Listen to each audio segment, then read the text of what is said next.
Hello everyone, my name is Siddharth Patel. I'm currently senior at College of Business, majoring in finance. My faculty mentors are Professor Han Cheng-Su and Professor Wayne Fu. The topic of our research is supply chain resilience. Let me start by giving you a quick glimpse about a basic supply chain model. Basic supply chain model, there are two parties. There is manufacturer and there is supplier.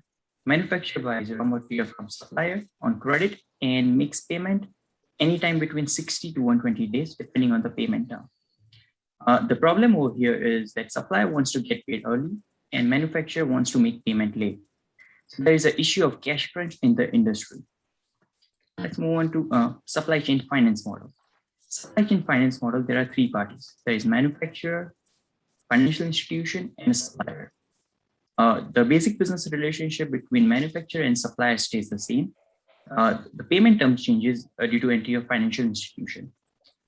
Based on the invoice received to supplier from manufacturer, financial institution makes upfront payment to supplier and charges a small transaction fee for it.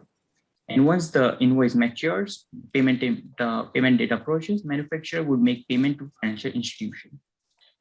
So we can see that supply chain finance may solve the issue of cash crunch in an industry.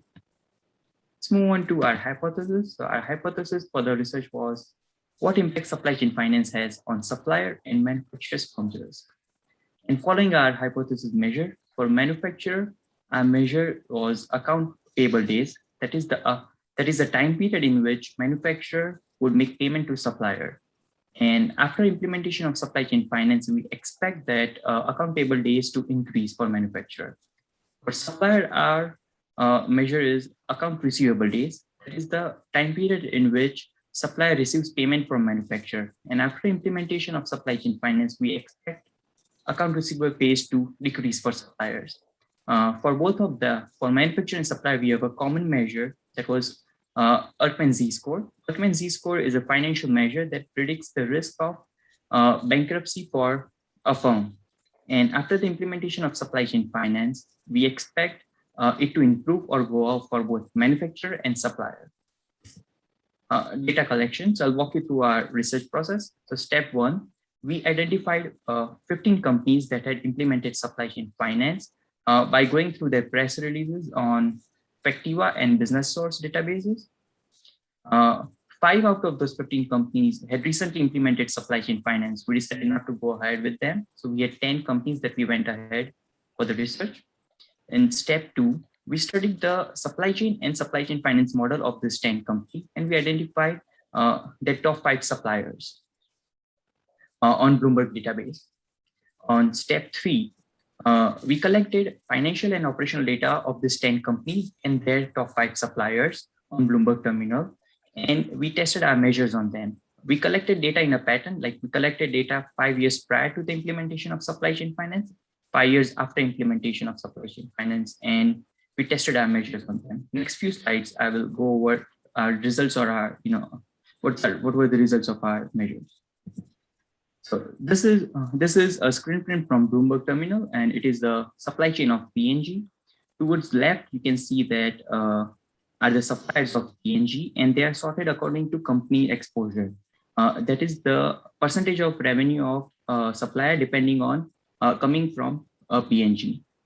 In the yellow box are the top 5 suppliers that you look at. Towards the right are P&G's customers. Let's go into our findings. So for P&G, towards right, P&G implemented supply chain finance in 2013, so we don't have data for that particular year. So towards right, you can see that account payable days for P&G before implementation were averaging 64.5 days. After implementation, went up to 95.3 days. Towards left, you can see that